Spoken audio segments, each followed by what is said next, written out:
হায়াত যেভাবে দ্রুত ভাবে শেষ হচ্ছে, কবর যত দ্রুত আমাদের কাছে আসতেছে, সপ্তাহের শুক্রবারটা খেয়াল করলে ভালো করে বোঝা যায়।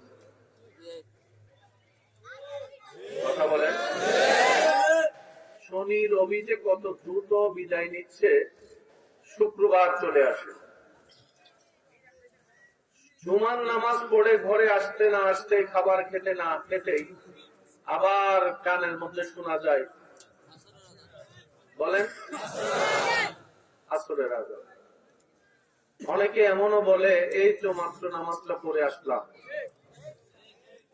অথচ জীবন থেকে জুমা বিদায় নিয়েছে, আসর চলে এসেছে। আসরটা পরে কোন রকম একটু হাঁটাহাঁটি করতে না করতে দেখি যে অন্ধকার আকাশ হওয়া শুরু করেছে। কি পরিমাণ দ্রুত গতিতে হায়াতের লিমিট শেষ হচ্ছে, যেটা আপনি আমি কল্পনাও করে আজ করতে পারবো না। আল্লাহ তাআলা আমাদের সবাইকে আখিরাতে ভালো থাকার বাজার করার জন্যই মূলত দুনিয়াতে পাঠিয়েছে, কিন্তু আমরা আমাদের বোকামির কারণে সে বাজারের থলিতে ভালো থাকার নেক আমল সরঞ্জাম একত্রিত করব তো দূরের কথা, বাজারের ব্যাগটাই হারাই ফেলছে। বাজারের বলেন না ভাই, বাজারের ব্যাগটাই হারিয়ে ফেলছে। সত্যিকার বলতে, যে অর্জনের পিছনে আপনার আমার দৌড়, প্রতিযোগিতা, পরিশ্রম, একটু গভীর ভাবে খেয়াল করলে দেখবেন আপনি যাই অর্জন করেছেন একটাও আপনার না, সব মানুষের। এমনকি আপনার পকেটে যে মোবাইলটা আছে সেটাও, আপনার হাতের ঘড়িটাও, আপনার জামাটাও, যেটা আপনি ইনভেস্ট করেছেন সেটা আপনার হয়নি। আংটি থাকলে সেটাও রেখে দিবে। আপনি যে জায়গাটা কিনেছেন, জায়গা তো আপনাকে দেওয়া দূরের কথা, দলিলটাও আপনার সাথে কবরে দিবে না।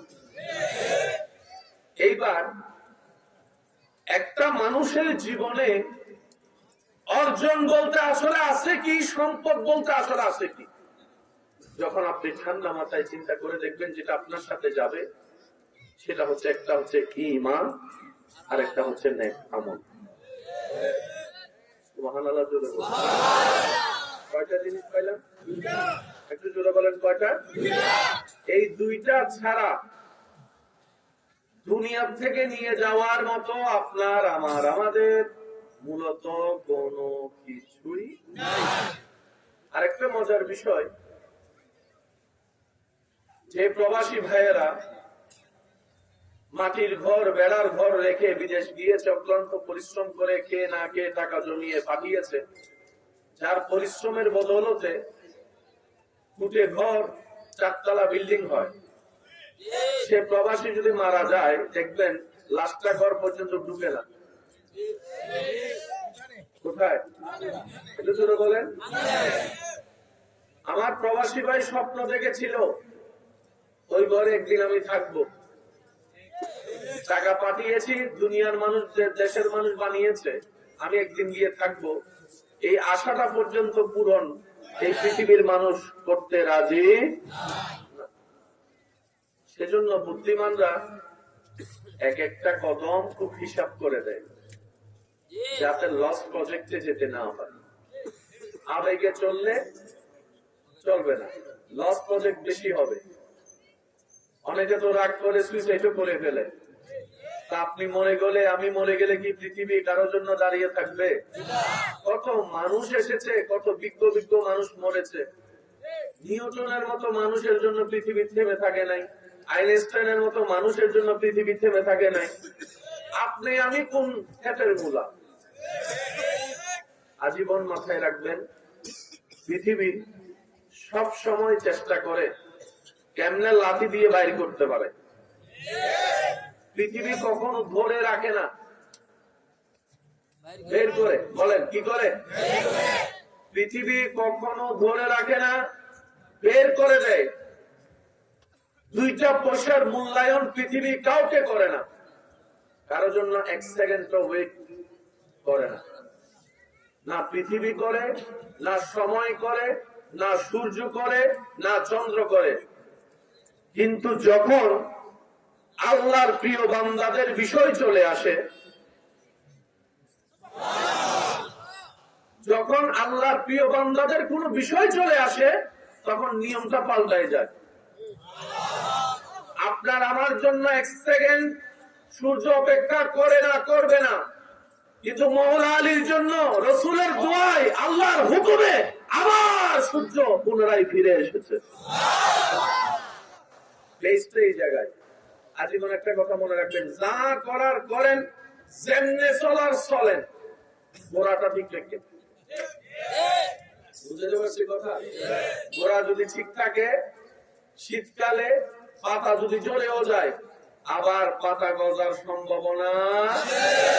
এই বছর যদি ফল পোকাওয়ালা হয়, আগামী বছর আবার ফল ধরলে ভালো হওয়ার সম্ভাবনা। গোড়াটা যদি না থাকে, সম্ভাবনাই পাওয়া তো অনেক দূরের কথা, সম্ভাবনাই। সেজন্য মনে রাখবেন, গোড়া যদি ঠিক রাখতে পারেন, ডালপালা বড় হবেই, শাখা প্রশাখা বাড়বে। আমরা বেশিরভাগ মানুষ গোড়া নষ্ট করে ফেলি। আমি কি বুঝতে পারছি কথা আপনাদেরকে? আমি বলছি না আপনি এটা কইলেন, এটা কইলেন, আমি বলবো না, আপনি আমার চাইতে ভালো জানেন। তবে পরামর্শ দিবে এতটুকু ভাই হিসেবে, গোড়া ঠিক রাখতেন। বুঝতে পারছি? প্রত্যেকটা শব্দ একটু মনোযোগ দিয়ে শ্রবণ করবেন। পরিবর্তন আশাটা আহামরি কঠিন বিষয় নয়। যদি কান দিয়ে শুনেন, ওই কান দিয়ে বের হয়ে যাবে। যদি দিল দিয়ে শুনতে পারেন, পরিবর্তন আসার সম্ভাবনা বেড়ে যাবে। সুবহানাল্লাহ জোরে বলেন, আর একটু জোরে বলেন। পৃথিবী কারো জন্য অপেক্ষা, কিন্তু বান্দাটা যদি রবের হয়। পানি কারো কথা শুনে, কিন্তু বান্দাটা যদি রবের হয়। বাঘ কাউকে 2 পয়সার দাম দেয়, কিন্তু বান্দাটা যদি রবের প্রিয় হয়। সব কিছুর মূলে গোড়া, সেটা হচ্ছে আল্লাহকে খুশি করা। সবকিছুর মূলের গোড়া কি? আল্লাহকে। এবার আমি আপনাকে শর্টকাটে বলি, তাহলে আপনারা বুঝতে পারবেন। নামাজ কেন পড়বো? এতদিন পড়েছি সওয়াব কামানোর জন্য, জাহান্নাম থেকে বাঁচার জন্য, জান্নাত পাওয়ার জন্য। বলি একটু আওয়াজ দিয়ে বলি। কিন্তু যেদিন থেকে আপনি বলবেন আমি নামাজ পড়ি আমার রবকে খুশি করার জন্য, সেদিন থেকে নামাজের কাইফিয়ত হাকিকতে পাল্টাই যাবে। কোন বান্দা যদি মাথায় এতটুক বসায়, আমাকে যেমনি হোক 24 ঘন্টার কাজে আমার রবকে খুশি করতেই হবে। লেনদেনটা কি? আল্লাহ পাক বলে, হে আমার বান্দা, মায়ের পেটে তোকে আমি রেখেছি, যত্ন আমি নিয়েছিলাম। সুবহানাল্লাহ আপনারা বলতে থাকেন, একটু শুনতে থাকি। এমন ভাবে সুবহানাল্লাহ বলেন যেন বলে আপনাদের নিজেদের শুনতে ভালো লাগে, সেভাবে একবার বলেন সুবহানাল্লাহ। রব বলে, বান্দা, 1 ফোঁটা পানি থেকে তোর সারা শরীরের অবয়ব আমি আল্লাহ দিয়েছি। সুবহানাল্লাহ। তোর দেখার জন্য 2টা চোখ লাগবে, আমি আল্লাহ জানি, সেজন্য 2টা চোখ দিয়েছি। একটা যদি নষ্ট হয়, আরেকটা দিয়ে যেন চলতে পারিস। সুবহানাল্লাহ। শোনার জন্য কান দিয়েছি 2টা, বলার জন্য জিহ্বা দিয়েছি 1টা। বান্দা, তোর জীবনে সারভাইভ করার জন্য যা দরকার আমি আল্লাহ তোর দেহের ভিতর একটা করে ফিট করে দিয়েছি। সুবহানাল্লাহ। যেন তোর দুনিয়াতে কারো সামনে ভিক্ষা করতে না হয়, কারো সামনে যেন মাথা নত করতে না হয় দুনিয়াবি কারণে। আল্লাহ তাআলা বলে, হে আমার বান্দা, তোকে মায়ের পেটে যত্ন আমি নিয়েছিলাম। মায়ের পেট থেকে আসার পরে তোর যে ক্ষুধার যন্ত্রণা, সেটা নিবারণ করার জন্য তোর মায়ের স্তনে দুধ কুদরতি ভাবে আমি আল্লাহ ব্যবস্থা করে দিয়েছিলাম। সুবহানাল্লাহ। ও বান্দা, তোর থেকে আমি বেশি কিছু চাই না, এমন না যে তুই ইবাদত করলে আমি রবের ক্ষমতা বেড়ে যাবে, তুই ইবাদত না করলে আমি রবের ক্ষমতা কমে যাবে, বিষয়টা তা নয়। কিন্তু আমি চাই আমার বান্দাকে আমি আল্লাহ যা কিছু দিয়েছি দেওয়ার দিয়েছি, কিন্তু আমি চাই আমার বান্দা সর্বকাজে আমাকে খুশি করে চলুক, সর্বকাজে আমাকে খুশি করে চলুক। রব বলে বান্দা ক্ষুধা লাগলে রিজিকটা আমি দিব, তুই খাবার আগে বিসমিল্লাহ বলে আমাকে একটু স্মরণ করবি, খাবার শেষে আলহামদুলিল্লাহ বলে আমাকে একটু স্মরণ করিস। বান্দারে তোর দুর্বল শরীরটা ঘুমের দরকার, ঘুমটা আমি এনে দিব, ঘুমটা আমি দান করব, ঘুমের আগে একবার আমাকে স্মরণ করবি, ঘুম থেকে উঠে একবার আমাকে স্মরণ করবি। আমরা বললাম আল্লাহ তোমার চাও কি, তুমি চাও কি? রব বলে যে বেশি কিছু চাই না, দুনিয়াতে যতদিন বেঁচে থাকবি তুই সর্বক্ষণ আমার নবীর আদব কেমন করে নিয়ে আমি রবের ভয়কে হৃদয়ে ধারণ করে 24টা ঘন্টায় দুনিয়াতে আমি রবকে খুশি করে চলার চেষ্টা কর। যেদিন তুই মরে কবর হয়ে হাসরে আসবি, আমি আল্লাহ হাসরে তোরে খুশি করে দিব। লেনদেন এখানে দুনিয়াতে আমাদের কাছে আল্লাহকে খুশি রাখা, আমরা হাসরে গেলে আল্লাহ আমাদেরকে খুশি করে দিবে। আরেকটু আস্তে করে বলেন, আরেকটু আস্তে করে বলেন। এতটুকু কথা বুঝতে পারছেন? এবার বলি, নামাজ কি? আল্লাহকে খুশি করার হাজার মাধ্যমের একটা মাধ্যম।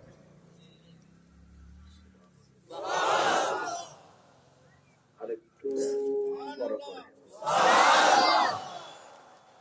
সুবহানাল্লাহ বেশি জোরে করে কইলে শীত কমে যাবে তো, দেখেন না, তুই আরেকটু জোরে কম। নামাজ কেন পড়বো? উত্তর, আল্লাহকে খুশি করার জন্য। পৃথিবীর সমস্ত ঝামেলা এখানে শেষ যদি আমরা বুঝতে পারি। আমি এখন বলতে থাকবো, আপনারা সামাজিক পারিবারিক একটু মিলাবেন, পারবেন ইনশাআল্লাহ। নামাজ কেন পড়বো? আল্লাহকে খুশি করার জন্য। ব্যবসা বন্ধ করে কেন নামাজ পড়বো?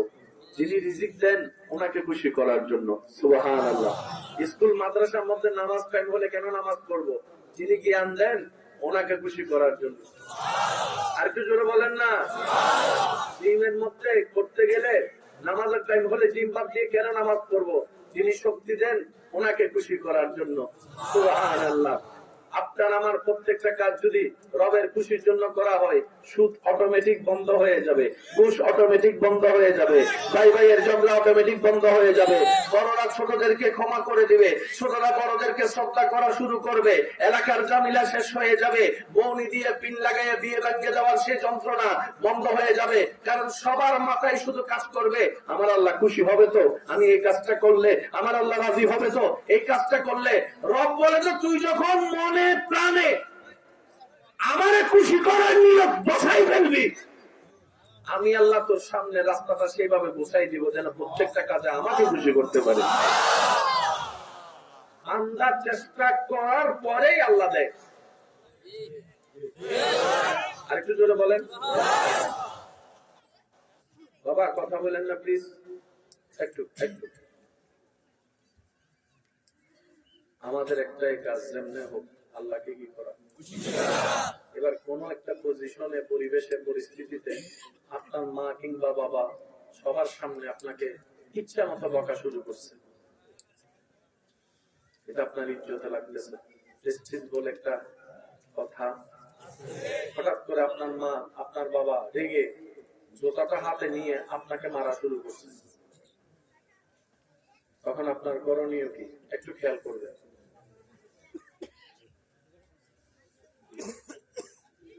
মা যখন পিটাবে, বাবা যখন পিটাবে, আপনার কাজ হচ্ছে মাথাটা নিচু করে, চোখটা নিচু করে দাঁড়ায় থাকা। আমি শুনি নাই। বন্ধু এসে পিছন থেকে বলে, কিরে প্রতিবাদ করবি না অন্যায়ের? তোর কি শক্তি নেই? তোর কি মুখ নেই? আপনি উত্তরে বলবেন, আমার রবকে খুশি করার জন্য আমি সব করতে রাজি আছি, আমার রবকে খুশি করার জন্য সব সহ্য করতে রাজি আছি, আমার রবকে খুশি করার জন্য আমি সব মেনে নিতে রাজি আছি। এবার বন্ধু বলে, তুই এখানে রব পেলি কোথায়? এটা এটা তো তোর মা, এটা তো তোর বাবা, এখানে রবের খুশি কোন জায়গায় জড়িত খুঁজে পেলি? এটা তো নামাজ নয়। তখন আপনি মুচকি হেসে উত্তর দিবেন, আমার রব তো এমন দয়াবান, শুধু নামাজ পড়লে খুশি হয় তাই না, মা বাবাকে ইজ্জত করলে, আনন্দ দিলে মা রব খুশি হয়ে যায়।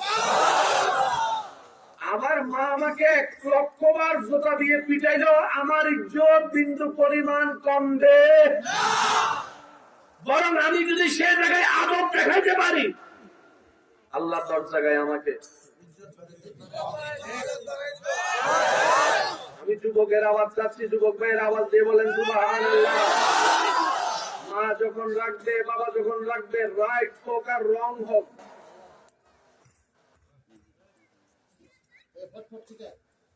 রাইট হোক আর রং হোক, কোন দাড়ি কমা প্রশ্ন করা যাবে।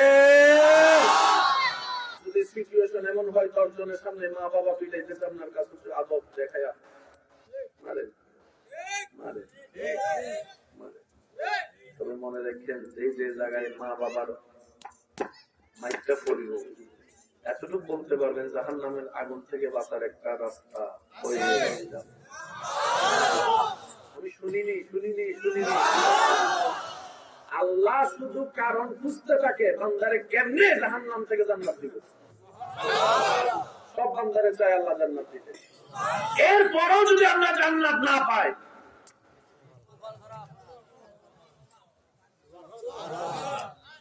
এক পাগল বলছে আমাদের রব রব্বুল আলামিন, আমাদের নবী রহমাতুল লিল আলামিন। একটু জোরে বলেন না, রহমাতুল লিল আলামিন। এই দুই আলামিনের মাঝখানে থাইকা যদি আমরা জান্নাত না পাই, আর কে জান্নাত পাবে? আমাদের রবের মতো দয়াবান আর কেউ? সৃষ্টিতে আমাদের নবীর মতো দয়াবান আর কেউ? রব হচ্ছে রহমানুর রহিম, আমাদের নবীকে আল্লাহ বানাইলেন রউফুর রহিম। দুই রহিমের মাঝখানে আপনি আমি, একটু জোরে বলেন, এক কথায় বুঝেন, একটু খেয়াল করবেন। করিম কাকে বলে? যিনি দেওয়ার পর আর ফেরত না নেয়। দিছি তো দিছি, ল আর গায়ে দেয় তোর ইচ্ছা, দেখ আমি নিব না, দিছি তো দিছি। উনি আপনার রব করিম। আবার সৃষ্টিতে আল্লাহ তাআলা নবীকেও বানালেন করিম। ইসলাম বুঝার বিষয়, ইসলাম তর্কের বিষয় নয়। কারণ তর্ক মানুষকে পিছনে নেয়, গবেষণা মানুষকে সামনে নেয়। গবেষক হলে তর্ক ঝগড়া করার কোন টাইম। গবেষণা করতে থাকুন, আবিষ্কার রবে করাই দিবে আপনাকে। আমাদের রবের মতো কোন রব, আমাদের নবীর মতো কোন নবী। এরপরও আমরা যদি জাহান্নাম পাই, আফসোস করা ছাড়া আর কোন উপায়। কিন্তু রব চাই সবাই জান্নাত। এবার অঙ্কটা একটু বুঝেন। বিয়ে বাড়িতে খাবার হয়নি, সবার জন্য আলাদা একটা খাবার হয়, আবার ওই বরের জন্য, জামাইয়ের জন্য একটা খাবার। এটা কি একরকম না আলাদা? এবার জামাই হচ্ছে আঙ্গো মতো চোখা, কিন্তু খাইতে চাই, ঠিক নেই? এখন এই খাবারটা নেওয়ার জন্য কি জামাইয়ের কষ্ট করার, ঝগড়া করা লাগবে? কেন? খাবারটা বানাইছেই, একটু জোরে বলেন না, আপনারা একটু গ্রামারটা বুঝার চেষ্টা করবেন। খাবারটা তৈরি করা হইছেই, জামাই না চাইলেও সামনে আসবে, খাইতে না চাইলেও জোর করে খাওয়াবে। কারণ খাবারটা কার জন্য? জোরে বলেন, খাবারটা কার জন্য? খাবার পাওয়া কি জামাইয়ের জন্য কঠিন না সহজ? এবার আমি প্রশ্ন করবো, আপনার উত্তর দিবেন। সব মানুষের শেষ বেলায় কোথায় যেতে চায়? জাহান্নামে না জান্নাতে? জান্নাত বানালেন কে? এবার আল্লাহ কি জান্নাত বানিয়েছেন গরুর জন্য, ছাগলের জন্য, পশুর জন্য, পাখির জন্য, ফেরেশতার জন্য, গাধার জন্য? আল্লাহ জান্নাত বানিয়েছেন মানুষেরই জন্য। যিনি জান্নাত বানাইছেন উনি তো আপনার জন্যই বানাইছে, তাহলে পাওয়া কঠিন কেমন হয়? বুঝাতে পারি নাই মনে কথা। জান্নাত আল্লাহ বানাইছে যেটা আপনি চাচ্ছেন, সে জান্নাত আল্লাহ বানাইছে যেটা আপনার জন্য, আপনি থাকার জন্য। আপনি পাবেন না কেন? বলেন না সুবহানাল্লাহ। ভাইয়া বাইরে একটু কথা আস্তে আস্তে। ভাইয়া প্লিজ। আমাদের বাবার নাম কি হযরত? আমাদের মার নাম আদম আলাইহিস সালামের বাড়ি কোথায়? হাওয়া আলাইহিস সালামের বাড়ি কোথায়? সেই হিসেবে তো আমরা মার অংশ হয়, বাবার অংশ হয়।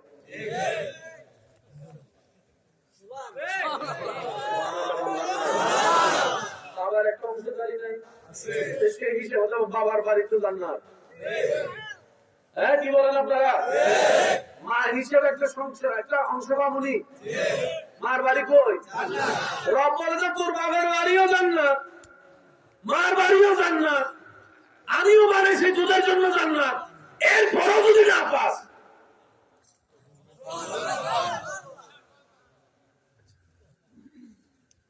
না হলে কি করবো? এটাকে হাসরের ময়দানে বলা হয় ইয়ানফসি। ইয়ানফসি মানে কি জানেন? সুযোগ ছিল জান্নাত পাওয়ার, কিন্তু আমি অর্জন করতে পারিনি, সুযোগ কাজে লাগাতে জানিনি। ওই আফসোসের নাম হচ্ছে ইয়ানফসি। ইয়ানফসি, ইয়ানফসি। বাপ মার টাকার অভাব নাই, সন্তান পড়ালেখা করে নাই, বড় হয়ে যখন সে পড়ালেখার নাম বুঝতে পারছে, আফসোস করা ছাড়া কোনো উপায়, এটার নাম ইয়ানফসি। সুযোগ ছিল না, করতে পারে নাই, এটার নাম ইয়ানফসি নয়। সুযোগ থাকার পরে কাজে লাগাতে না পারার নাম হচ্ছে। এবার আপনারা বলেন, জান্নাতের মধ্যে আপনার আমার বাঘ এখনো চুপ হয়ে গেছেন আপনারা? জান্নাতে কিছু হলো বাঘ, যেহেতু সন্তান বেশি, জায়গা যদি 100 হয়, 1 ঘন্টা 1 কাটা, সন্তান যদি 1 কোটি হয়, তারপরও তো। এখন আল্লাহকে বললাম, আল্লাহ আদম নবীর বাপ হিসেবে আমাদের তো একটা অংশ আছে। এখন সারা পৃথিবীর সব সন্তান যারা গেছে, যারা আছে, যারা আসবে, সবই তো আদম নবীর। এতগুলো সন্তানের আল্লাহ জায়গা করত। রব বলে যে, নবী রাহমাতুল লিল আলামিন বলে, জান্নাতের যেটা সবচেয়ে ছোট ঘর হবে, এই পৃথিবী সমান 10টা পৃথিবী এক জায়গায় করলে আয়তনে যত বড়, জান্নাতের সবচেয়ে ছোট্ট রুম তার চেয়ে বড়। আর একটু জোরে। রব বলে যে, জায়গার অভাব নাই, তোরা শুধু আদমের ওয়াফাদার সন্তান বলে আয়। ইন্নী জাইলুন ফিল আরদে খলিফা, হক আদায় করে আয়। আমার নবী মুস্তাফার ওয়াফাদার উম্মত বলে আয়। যতটুকু পারো চেষ্টা কর আমল করার, তারপরও যদি না পারো, লা তাকনাতু মির রাহমাতিল্লাহ, টেনশন করিস না, আমি আল্লাহ আছি।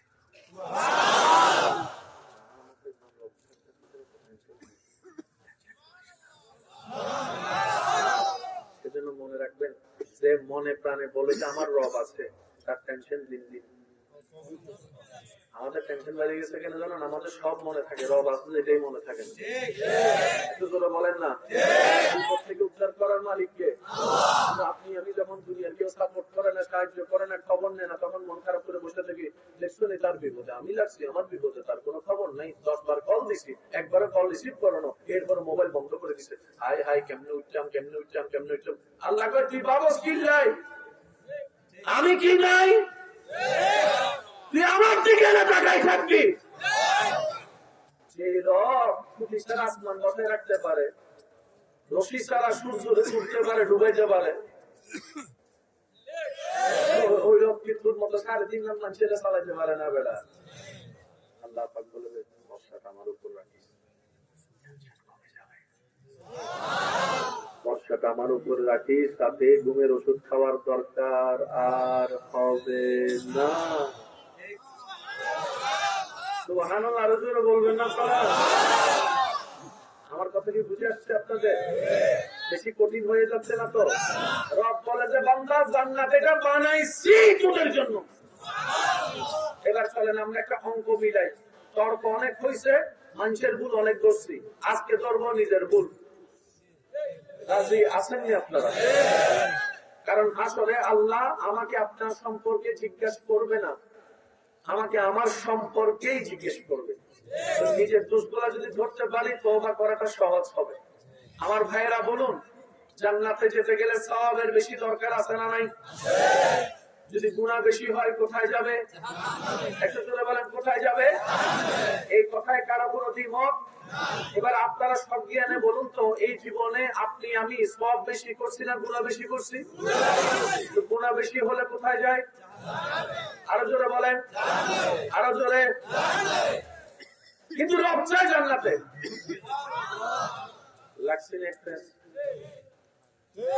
অঙ্কটা বুঝছেন? আমরা আমাদের কর্ম দুষে যাচ্ছি কোথায়? রবে চাচ্ছে আমাদেরকে কোথায় দিতে? একটা লাগছে। এবার দেখেন, কষ্টের জায়গার নাম কি? জাহান্নাম। কয়টা বলেন? ভাইরা একটু বলেন। কষ্টের জায়গা, যন্ত্রণার জায়গা জাহান্নাম কয়টা? জান্নাত শান্তির জায়গা কয়টা? আপনার আল্লাহ তো শান্তির জায়গা একটা বেশি বানায় প্রমাণ করে দিছে। জাহান্নামের তুলনায়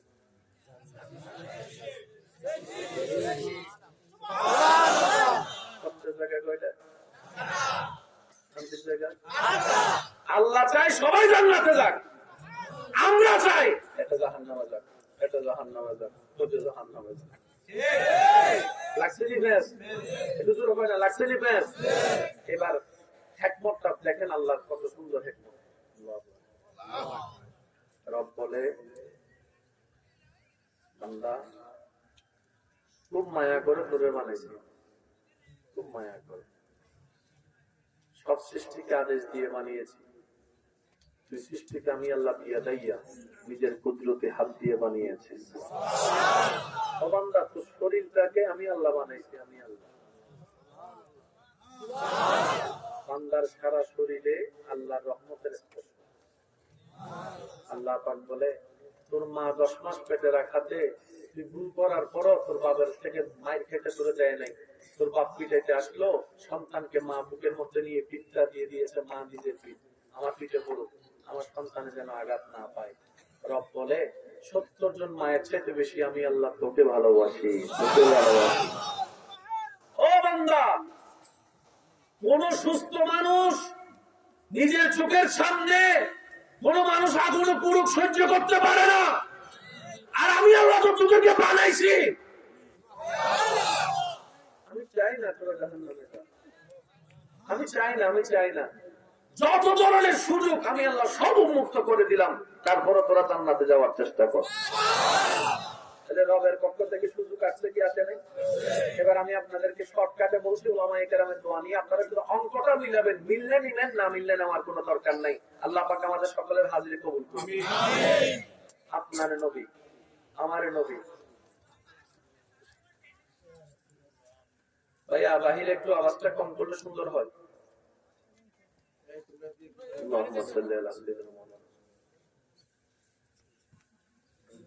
আল্লাহর হাবিব নবী রাহমাতুল্লিল আলামিন বলেন, আল্লাহ আগের উম্মতকে তুমি হায়াত দিছো 600 বছর, 700 বছর, 800 বছর।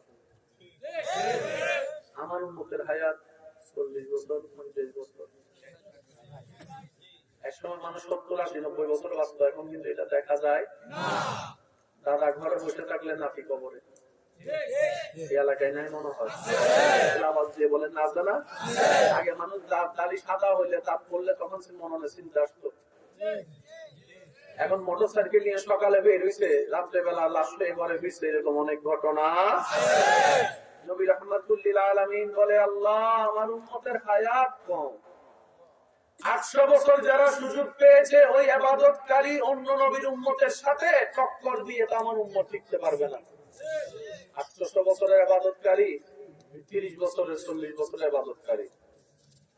আল্লাহ আমার উম্মত যদি বেইজ্জত হয় আমি নবী কষ্ট পাবো। আল্লাহ কয়, হাবিব ওয়ালা সাওফা ইউতিকা রাব্বুকা, আমি কাউরে বলি নাই, আপনারে বলছি। মুসা নবীর উম্মত থাকলে কথা বলেন না, ঈসা নবীর উম্মত থাকলে চুপ করে থাকেন। নবী রাহমাতুল্লিল আলামিনের উম্মত যারা আছেন ফুল বলি আমি একবার বলেন সুবহানাল্লাহ। আমার মা বোন যদি আমার আওয়াজ শুনে থাকে একটু দিলের কান লাগাই শোনার চেষ্টা করবেন। নবী বলে, আল্লাহ আমার উম্মত যদি বেইজ্জত হয় আমি নবী কষ্ট পাবো। রব বলে যে আমি তো আপনাকে কষ্ট দিতে চাই না, আমি তো আপনাকে ওয়াদা করছি খুশি করব, খুশি করব। যতক্ষণ খুশি না হবেন ততক্ষণ দিতে থাকবো।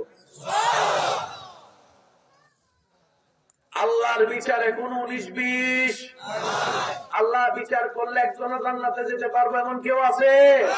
এবার আমরা হিসাবে আমল নামায় কোথায় চলে যাব? বলেন না কোথায় যাব? নবী বলে আল্লাহ আমার উম্মত যদি জাহান্নামে যায় আমি কিন্তু জান্নাতে যাব। এই দেখেন ফ্যাসের উপর ফ্যাস, আমার উম্মত যদি জাহান্নামে থাকে আমি কিন্তু জান্নাতে যাব।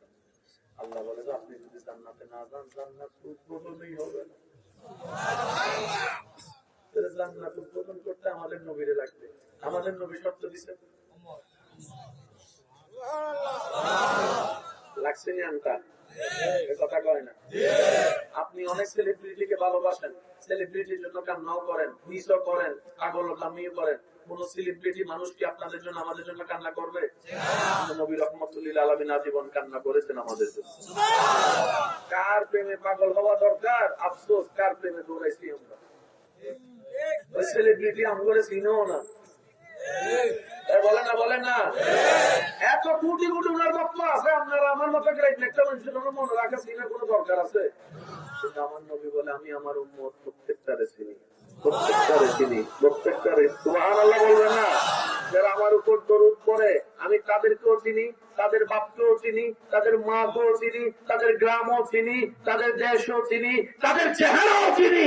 আমি নবী মুস্তাফা রাহমাতুল লিল আলামিন। একটু ভাইবেন, যা পাওয়ার হয়ে গেছে অতীত অতীত, বর্তমান নিয়ে একটু ভাবেন, ভবিষ্যৎকে সাজান, পরিবর্তন করে দিবেন কে? নবী বলে আল্লাহ আমার উম্মত যদি জাহান্নামে যায় আমি জান্নাতে যেতে না। আল্লাহ পাক বলে যে আপনি জান্নাতে না গেলে আমি উদ্বোধন করব না। এর নবীকে উদ্বোধন করতে গেলে গুনাহগার উম্মতকে জাহান্নামে থেকে কি করতে হবে? এই সুযোগে আল্লাহ তাআলা আমাদেরকে জান্নাত দিয়ে দিবেন। সুবহানাল্লাহ।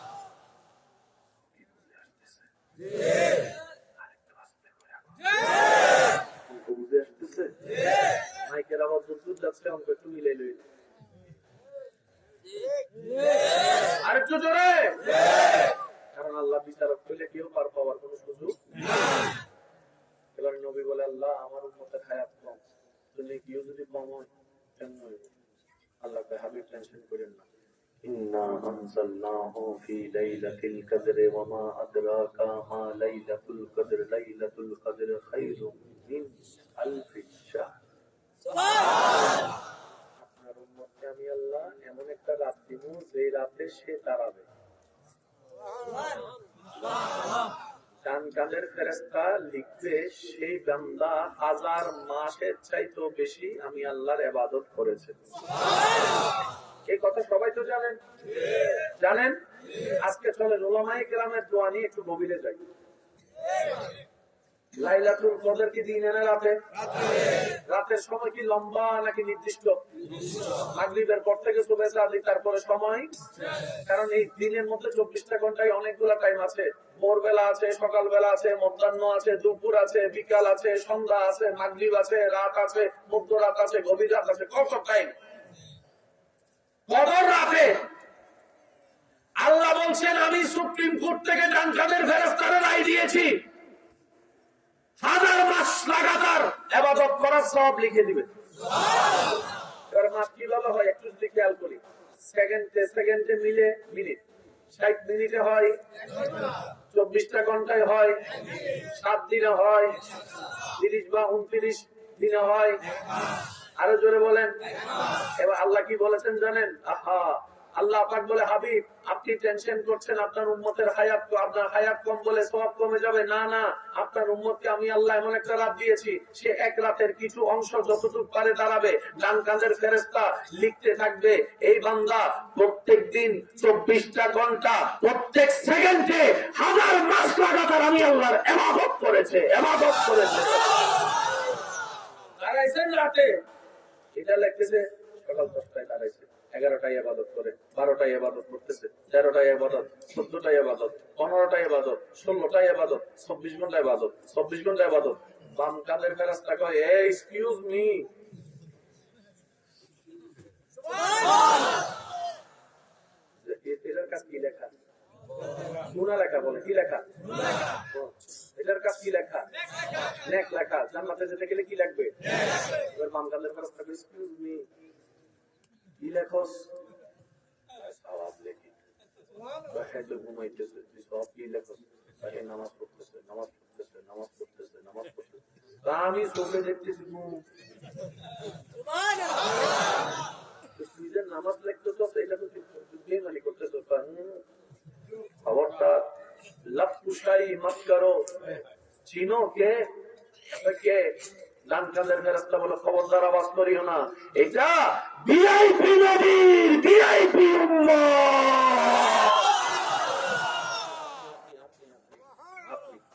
নাম কত বেড়ে গেছে। এবার নবী বলে, আল্লাহ নামাজ একটা পাইছি, রোজা তো বছরে মাত্র, বলেন না, আবার এক মাসের ভিতরে সব রোজা পরিপূর্ণ হয়? অনেক ভুলভ্রান্তি আমাদের হয় কি হয় না? নবী বলে, আল্লাহ অন্য নবীদের উম্মতের রোজা থাকবে 3 লাখ 4 লাখ, আমার উম্মতের রোজা থাকবে মাত্র 5,000 10,000, তা তো হয় না। আল্লাহ কই, আমি সংবিধান পাল্টাই দিছি আপনার জন্য।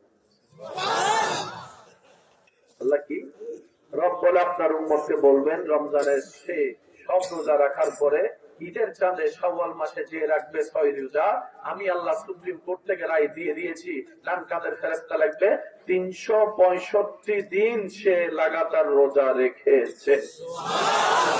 দেখেছেন কয়টা? একটু জোরে বলেন কয়টা? লেখা হয়েছে 300। এবার বলেন জান্নাত পাওয়া কঠিন না সহজ? নবী বলে, আল্লাহ তুমি হজ ফরজ করছো, কিন্তু আমার উম্মতের অনেকের মন আছে, কথা বলেন না, মন আছে, টাকা তো নাই। হজ যদি ফরজ হয় সবার জন্য, আমার গরিব উম্মত তো ধরা খাইয়ে যাবে। আল্লাহ কি করতে পারেন? আল্লাহ আইন পাল্টা দিয়েছে, যাদের সামর্থ্য আছে যাওয়া নিরাপদ তারা যাইছে, আর যারা পারবি না তোদেরকে প্রশ্ন করবো না। বলেন না, গুনাহ থেকে বাঁচাইছে কি বাঁচাই নাই? এবারে নবী বলে, আল্লাহ তুমি গুনাহ না বাঁচাই দিছো, তুমি চাইলে তো না করেও সওয়াব দিতে পারো, তোমার কাছে তো কোনো কিছুর কমতি নাই। আল্লাহ কয়, জানিলেও করে দিছি। আপনার উম্মতকে বলবেন, হাজার ব্যস্ততার ভিতরে আদব শ্রদ্ধা ভালোবাসা নিয়ে আপন আপন মা বাবার চেহারার দিকে 1 সেকেন্ড যদি তাকাই, মকবুল হজের সওয়াব ডান কাঁধের ফেরেশতা লিখে দিবে। বাবা মনোযোগ একটু, আমাদের ওয়াফাদার হতে হবে, বলেন না? গুরুত্ব বুঝলে না ওয়াফাদারিটা আরো বেশি গভীর ভাবে আসবে। কথা বলেন ঠিক কিনা? বাম কাঁধের ফেরেশতা ডান কাঁধের কয়, কি লেখস? হজ করছে লিখছে। বাংলাদেশে বসে রয়েছে দিব্যি মরুরাতে, আর তুই কে বিমান উঠছে কখন? তোরা না কইছি কথা না কইতো। অন্য নবীর উম্মত যাইয়া যা পাই নাই, আরেকটু বাবা বলে, অন্য নবীর উম্মত কইরা গাম জড়াইয়া যা পাই নাই, এরা শুইয়া শুইয়া খাইনের উপর পা দিয়া লইরা লইরা তার চাইতে বেশি পাই। কাঁধের ফেরেশতা কয়, এটা আবার কেমনে? এবার আসেন, আল্লাহর ঘর মসজিদ বানানোর ইচ্ছা আছে কারো জীবনে? আল্লাহর ঘর মসজিদ বানানোর ইচ্ছা আছে? মসজিদ বানানোর ইচ্ছা কারো স্বপ্ন আছে? দিল থেকে তুলবেন, এমনি দেখানোর জন্য না। মসজিদ বানানোর ইচ্ছা আছে? হ্যাঁ, 2 জন 3 জন, আর কেউ? আপনার আছে, আপনার আছে, আপনার আছে। হ্যাঁ, এবার সবাই আমার সাথে একটু বলেন, আল্লাহ। এত কিপটামি করেন আপনারা, আর একটু জোরে কইতেন না? আল্লাহ তুমি যদি আমাকে তৌফিক দাও, আমি তোমার জমিনে তোমার জন্য একটা মসজিদ ঘর বানানোর নিয়ত করিলাম।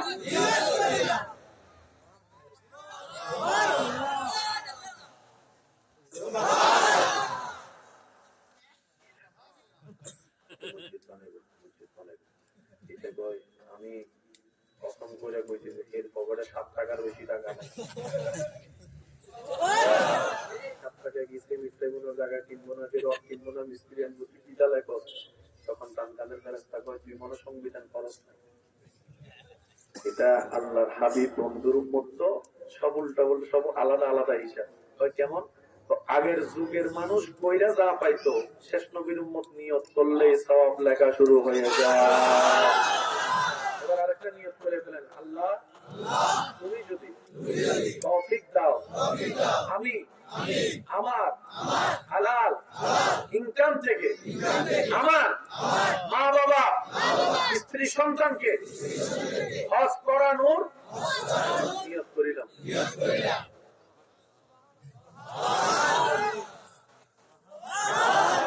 সবাই মিলে বলেন সুবহানাল্লাহ। আরেকটা করবেন নিয়ত। নিয়ত করতে কি কোনো জামিনা আছে? নিয়ত করতে তো কোনো জামিনা নাই, কোনো লস নাই, কোনো কি জানি কয় ট্যাক্স তো দেওয়া লাগে। নিয়ত করে লাগবে, হে আল্লাহ তুমি যদি আমাকে তৌফিক দাও, আজ থেকে আমি তোমার অসহায় বান্দাদের উপকার করার সর্বোচ্চ চেষ্টা করিব।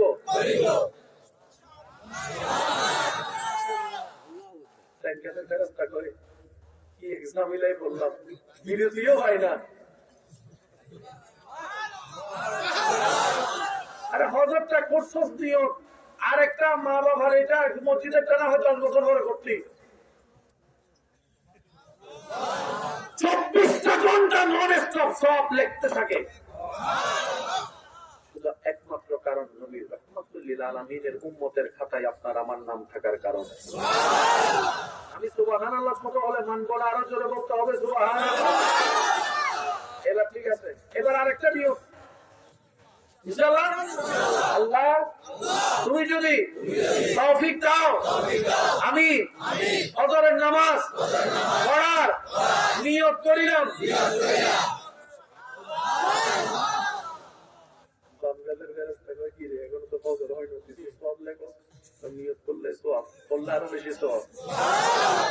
এখন থেকে আমরা ভালো কাজে নিয়ত করবো ইনশাআল্লাহ। আবার চাইয়েন দুষ্টামি করার জন্য করেন না, দিল থেকে করার চেষ্টা করে, না হলে কিন্তু লেখবে। কারণ ফেরেশতারা না দিলের খবর জানে তো এদিকে আসো তো। আপনি কি গুটাই গুটাই করতেছেন নাকি মন থেকে করতেছেন এটা বুঝে আমরা নেক আমল করার চেষ্টা করব। সবাই বলে না আমি।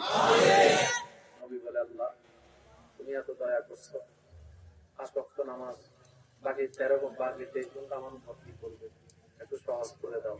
আল্লাহ পাক বলে আপনার উম্মতকে বলবেন জীবনের প্রত্যেকটা কাজ যেন সুন্নাত মোতাবেক করে। তৃষ্ণা লাগলে সুন্নাত মোতাবেক পানি খেতে বলবেন, পানি খেয়ে তৃষ্ণাও নিবারণ হবে, সুন্নাত আমলের কারণে সওয়াব হয়ে যায়। এবার সব কাজ বাদ দেন। 24 কয় ঘন্টা? 24 ঘন্টা। 24 ঘন্টা আপনারা ঘুমান কয় ঘন্টা? 6 অথবা 7 অথবা 8 যেটাই বলেন। এই 8 ঘন্টা পুরো লস না? বলেন না পুরো লস না? কিন্তু আপনি যদি নবীর সুন্নাতকে আপন করে নেন সেটাও লাভ। আল্লাহ পাক বলে হাবিব আপনার উম্মতকে বলবেন ঘুমের আগে যেন একটু ওযু করে নেই।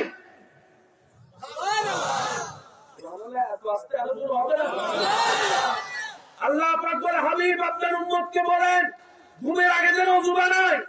সে যতবার নিঃশ্বাস নিবে ফেলবে সকালে ঘুম থেকে ওঠার আগ পর্যন্ত প্রত্যেকটা নিঃশ্বাসে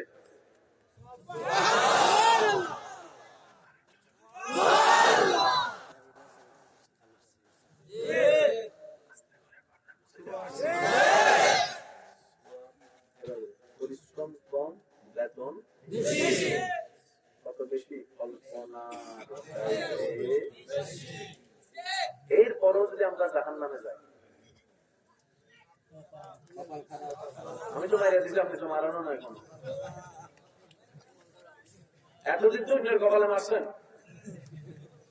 আজকে নিজের কপালে মারেন। আল্লাহ রকম রসুলের সহজ করছে কি ভাইয়া করে নাই? এবার আল্লাহ কত দয়াবান দেখেন।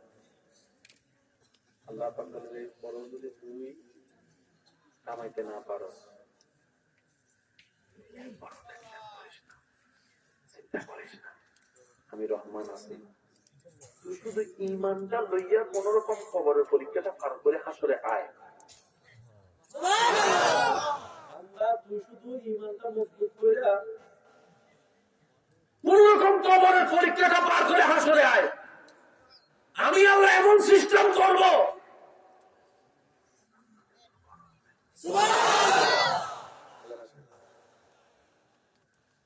একজন ব্যক্তি একটা সওয়াবের জন্য আটকে যাবে। কয়টা সওয়াব? একটা সওয়াব। আমি সবার মনোযোগ চাচ্ছি। আল্লাহর হুকুম ছাড়া হাসর একটা কাজও হবে।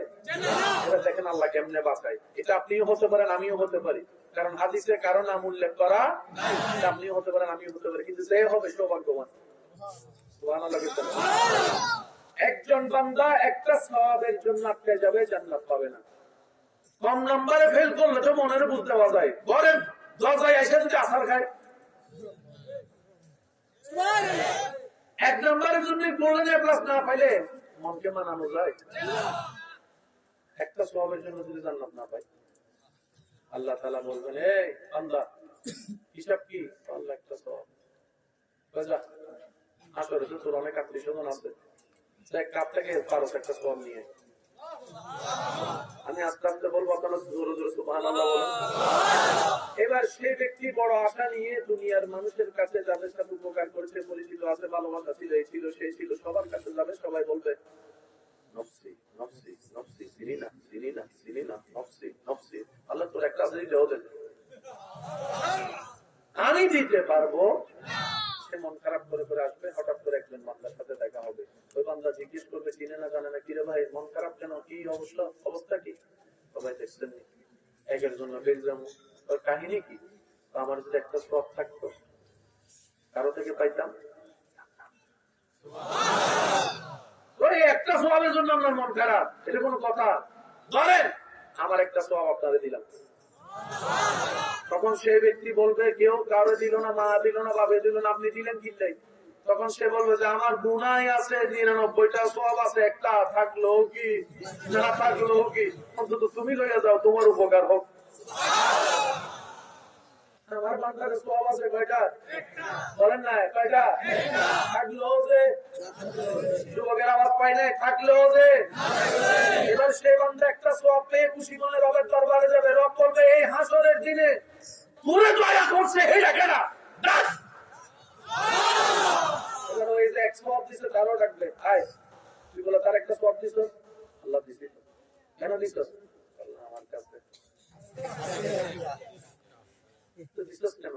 তখন সে বলে যে আল্লাহ আমি তো জান্নাতে যেতে পারবো না এক সওয়াব দিয়ে, কিন্তু আমার একটা সওয়াব দিয়ে যদি তোমার একটা বান্দা জান্নাতে যায়, আমি জাহান্নামে বসে মনে একটু শান্তি পাই, আমি জানি শেষ বেলায় কারো একটা উপকার করে আসছি, মুখে একটু হাসি তো ফুটাইতে পারছি, কারো চেহারায় একটু মলিনতা আমি দূর করতে পারছি, এটা ভেবে হলো অন্তত শান্তি পাবো, যেন কারো উপকার করে আসছি।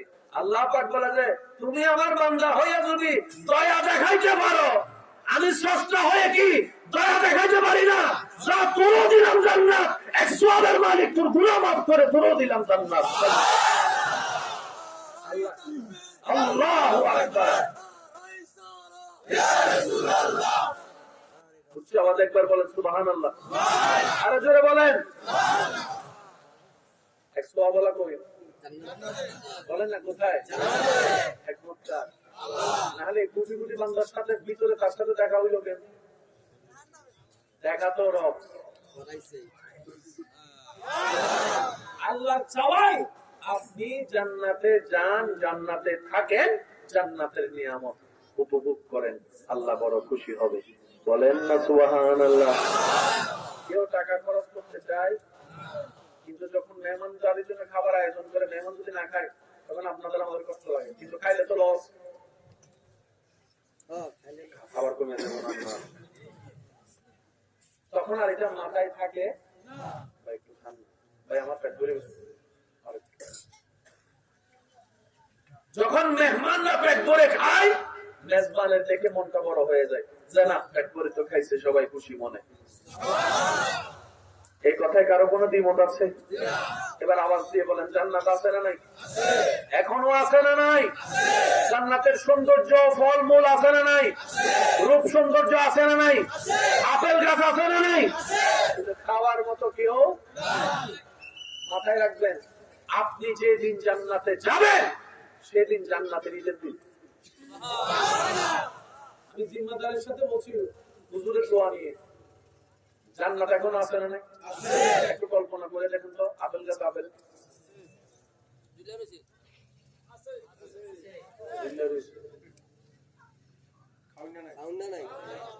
খাওয়ানি না থাকলে খাওয়ার জিনিসের দাম আছে। আপেল গাছ আপেল গাছ যারা খাওয়ানো এই তো নেই, এগুলো বই কয় দুনিয়ায়। আপনি যেদিন জান্নাতে যাবেন সেদিন জান্নাতের ঈদের দিন হবে। আপনি জান্নাত দেখে যতটুকু খুশি হবেন, জান্নাত আপনাকে দেখে তার চেয়ে আরো বেশি খুশি হয়ে যাবে। জান্নাত বলবে যে তুই আমার জন্য অপেক্ষা করছিস মাত্র 30 বছর, আমি জান্নাত তোর অপেক্ষায় ছিলাম কোটি কোটি কোটি কোটি বছর তোর অপেক্ষায় আছি, কখন তুই আসবি, কখন তুই আসবি। এবার জান্নাতকে প্রশ্ন করলাম, আমরা দুনিয়াবাসী তো তোমাকে অনেক দামি মনে করি, তুমি যে আমাদের জন্য অপেক্ষা করো সেটাই তো বুঝতে পারি নাই। জান্নাত বলে, আর আমার জন্য তোরা কেন অপেক্ষা করবি, আমার কেন তোরা দামি মনে করবি? সস্তাই তো জান্নাতকে আশরাফুল মখলুকাত বানাই নাই, মানুষকে আশরাফুল মখলুকাত বানিয়েছেন। জান্নাতের চাইতে হাজার গুণ দামি। একটু জোরে বলেন। আমি আবার বলবো, সবার একটু জোরে বলবেন, জান্নাতের চাইতে হাজার গুণ দামি। কিন্তু এই মানুষের নিজের দাম না বুঝার কারণে কাজ চলে যাইয়া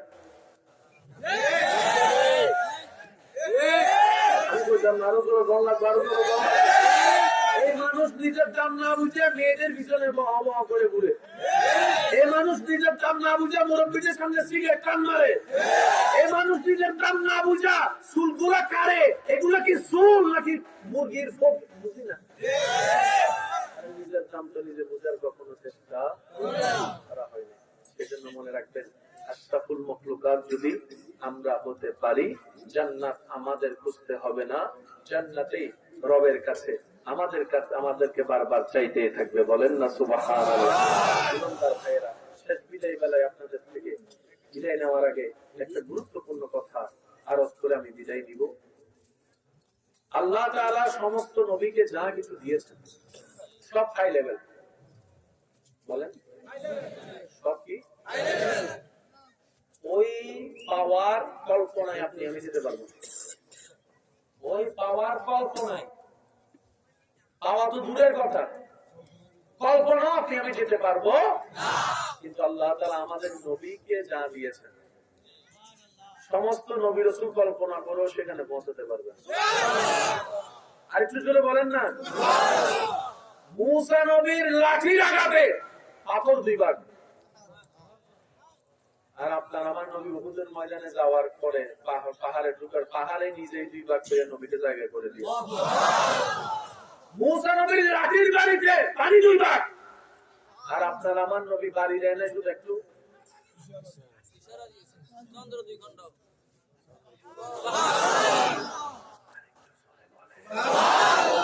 আর একটু জোরে বলে। হযরত সুলাইমান আলাইহিস সালাম ভ্রমণ করেছেন বিমানের মতো। আপনার আমার নবীকে আল্লাহ তাআলা ভ্রমণ করেছেন প্রথম, দ্বিতীয়, প্রথম ভ্রমণ। সুবহানাল্লাযী আসরা বিআবদিহি লাইলাম মিনাল মাসজিদিল হারামি ইলাল মাসজিদিল আকসা সুম্মা জানা ফাতাদাল্লাহ।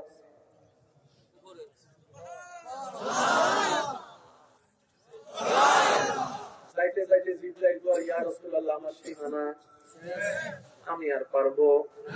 এবার আপনাকে আমাকে একটা কথা উত্তর দিবেন, যেখানে কেউ চিনে সেখানে যদি আপনি যেতে চান তাকে নিয়েই তো যাবেন। কারণ কত আপনি আমি চিনি, আজকে আসার সময় কত চিনি না বলে অন্যদিকে ঢুকে গেছি।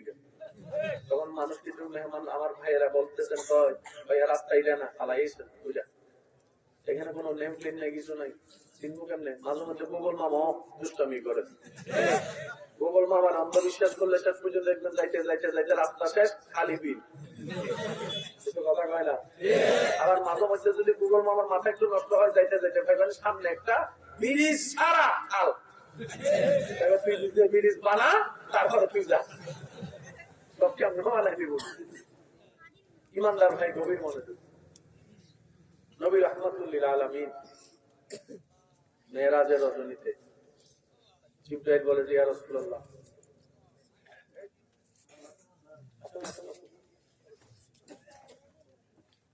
নারায়ে তাকবীর, নারায়ে রিসালাত, নারায়ে গাউসিয়া। প্রধান আলোচকের আগমন, একবার বলেন মারহাবা। জিবরাইল বলে ইয়া রাসূলুল্লাহ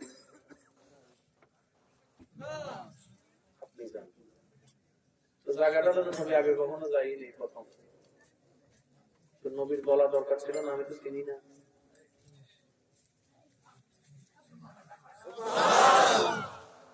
এই সবাই যুবক, তোমরা এগুলো মনে রাখতে হবে তো, কারণ তোমরা না শেষ নবীর উম্মত। কোথাও বলতে গেলে তোমার নবীকে তেমন এটা বলতে হবে তো, তোমাকে বুক ফুলাই বলবা আমার নবী, এটা আমার নবী, এটা আমার নবী, এটা আমার নবী। জিবরাইল আজীবন একটা ডিউটি করছে। কোন নবীর কিছু প্রয়োজন হলে আসছে, খবর নিচ্ছে, আল্লাহরে বলছে, কাম করে দিচ্ছে। ঠিক আছে। যেদিন নবীর সাথে জিবরাইল ওই সিদরাতুল মুনতাহা দেখা শেষ, জিবরাইলের নবী কয়, ও জিবরাইল, তুমি যে ইব্রাহিম নবীরে কইছিলা কি লাগবে সাহায্য, কইতো। আজকে আমি তোমারে জিজ্ঞেস করলাম, আমি নবী, জিবরাইল তোমার কি দরখাস্ত আছে আমারে বলো, আমি আমার রবকে বলবো।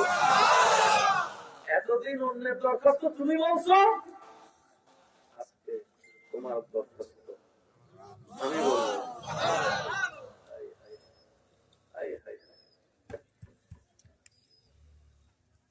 মনে রাখবেন ভাইয়েরা, মেরাজের মধ্যে একটা বোরাক আছে, বোরাকটা থাকাটা আসলে দরকার ছিল। বোরাকে প্রমাণ করে মেরাজটা সশরীরে হয়েছে। একটু জোরে বলেন। কারণ এরপরে যা হয়েছে এগুলো আপনার আমার ক্যাপচারের বাইরে, কিন্তু মক্কা থেকে আকসারটা ক্যাপচার করা যাবে। গুগল মামারে জিজ্ঞেস করলো মোটামুটি কিছু একটা বের করা, তারপরে বোরাকের স্পিড বের করলে মোটামুটি ক্যালকুলেশন মিলে যাবে। আল্লাহ পাক বলে জিবরাইল বোরাক নিয়ে যাও।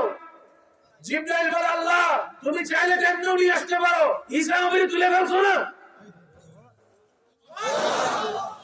এমনি তুলে ফেলো। রব বলে যে না, আমার নবীর এই বিষয়টা কিয়ামত পর্যন্ত থাকবে। কিয়ামত পর্যন্ত হাজার বুদ্ধিওয়ালা মানুষ আসবে, এক একজনের এক এক মাথা, এক একজনের এক এক বুদ্ধি, এক একজনের এক এক চিন্তা। বোরাকটা নিয়ে যাও, যেন তারা শুনে বুঝতে পারে বোরাক যেহেতু বাহন, বাহনে যাত্রী কাম্য, যাত্রী দরকার, সুতরাং বোরাক যেহেতু আছে যাত্রীও। আর কি করে বলেন সুবহানাল্লাহ। যখন আকসায় গিয়ে কাম শেষ, এবার ঊর্ধ্বগমন শুরু হয়েছে। আমি আর বেশি দূরে যাব না। আল্লাহ তাআলা সেদিন নবী রাহমাতুল লিল আলামিন বলে, আল্লাহ তুমি আমাকে যা দিয়েছো আমি উম্মতকে দেওয়া ছাড়া কিছু নিই। তুমি আমারে দিদা দিছো, আমার উম্মতের পাওয়ার অধিকার আছে। তুমি বলছো আসসালামু আলাইকুম আইয়ুহান নবী, আমি বলছি ওয়া রাহমাতুল্লাহি ওয়া বারাকাতুহু, আসসালামু আলাইনা ওয়া আলা ইবাদিল্লাহিস সালিহিন। আল্লাহ আমার উম্মত সালাম কিছু নিতাম না। ওই দিন নবীর আবদারে আল্লাহ যেটা উপহার দিয়েছে এটার নাম নামাজ। নামাজ, নামাজ, নামাজ হচ্ছে এমন একটা পাওয়ারফুল সফটওয়্যার, আপনি দুনিয়া থেকে করবেন, রবের সাথে ওইখানে কানেকশন লাগবে। সেজন্য আমি বলি, আপনার আমার দিলের সাথে রবের রহমতের যে কানেকশনটা ডিসকানেক্ট হয়েছে, এটাকে রিকানেক্ট করতে হবে, তোর গোড়া ঠিক থাকবে। প্রথম শুরু করছিলাম কি দিয়ে, ভুলে গেছে সবাই, বলেন কি দিয়ে? আমি আপনার করছি ভাই, যা করেন গোড়া ঠিক রাখেন। তো গোড়া ঠিক রাখার জন্য একটা সাহায্যের দরকার আছে না? ওই কলমের সাথে রবের রহমতের সাথে যখন আপনি ডিসকানেক্ট বলা, হৃদয়টাকে যখন আপনি রিকানেক্ট করবেন।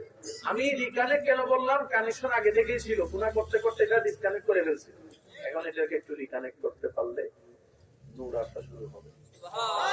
যখন আপনার ভিতরে আস্তে আস্তে আল্লাহর রহমত নূর আসা শুরু হবে, কিভাবে বুঝবেন? তখন আপনার আগের মতো আর গালির পরিবর্তে গালি দিতে ইচ্ছা করবে না, চার দোকানে বসে ওদের নামে বদনাম, ওদের নামে বদনাম শুনতে বলতে ইচ্ছা করবে না, কে কষ্ট পাইছে নাকি পাই নাই সেটাতে আপনার হাসি আসবে না কখনো।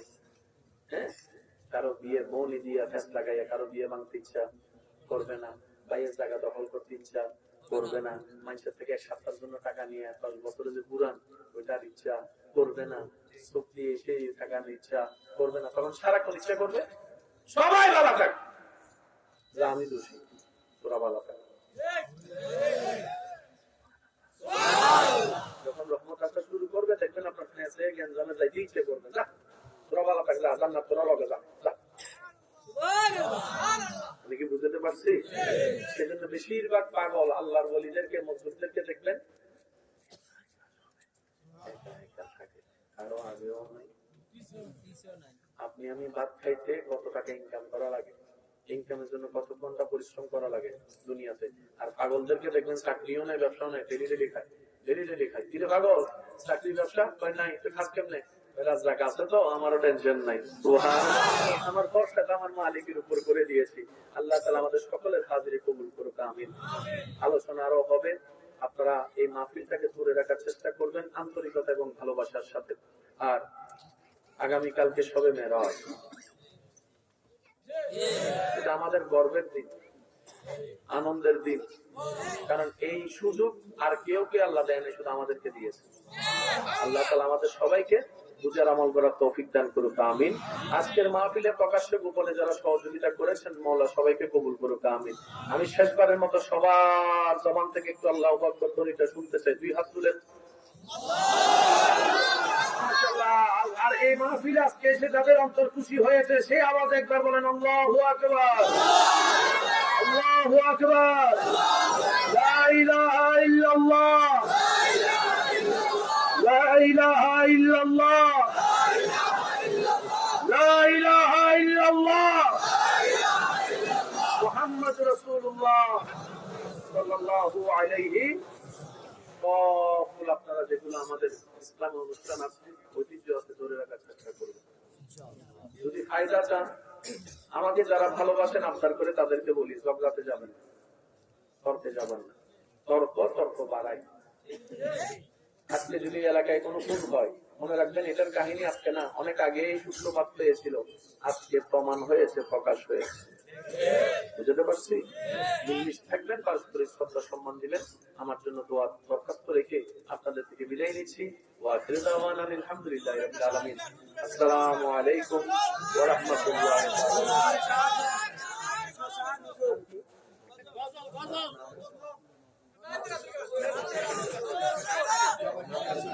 নাতে রাসূল শান বলেন আপনারা? না না, ভুল না তো, এক এক জায়গায় এক একটা বলে আর কি।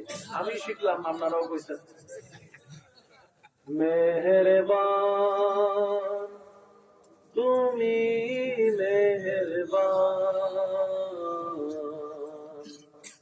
সবাই একই আওয়াজে, মেহেরবান তুমি মেহেরবান, মেহেরবান তুমি মেহেরবান, মেহেরবান তুমি মেহেরবান, মেহেরবান তুমি মেহেরবান, মেহেরবান তুমি আল্লাহ,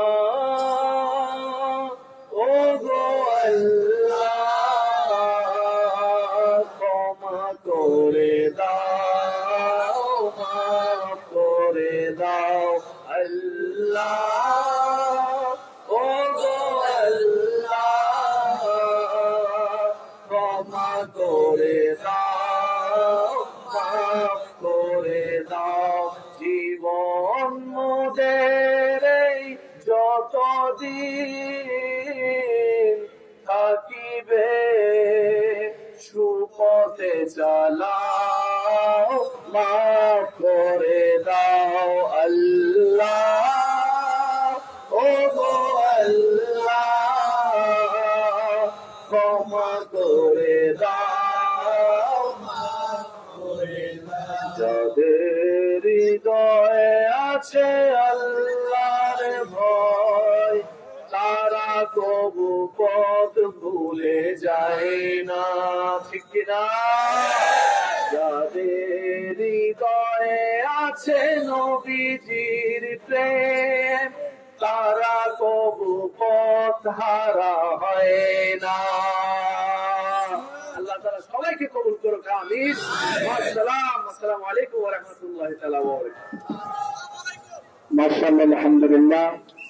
অত্যন্ত বর্তমান সমাজ নিয়ে অত্যন্ত গুরুত্বপূর্ণ আলোচনা পেশ করেছেন যুব সমাজের আইডল আলহাজ মৌলানা সৈয়দ মোকাররম বারী সাহেব। যারা তাবারকে আছেন তাবারক নিয়ে আসেন। আমরা একটু দাঁড়িয়ে সালাম জানাই, ইয়া নবী। সামনে চলে আসেন। কায়া রাসূল আয়া হাবিব কা সালাম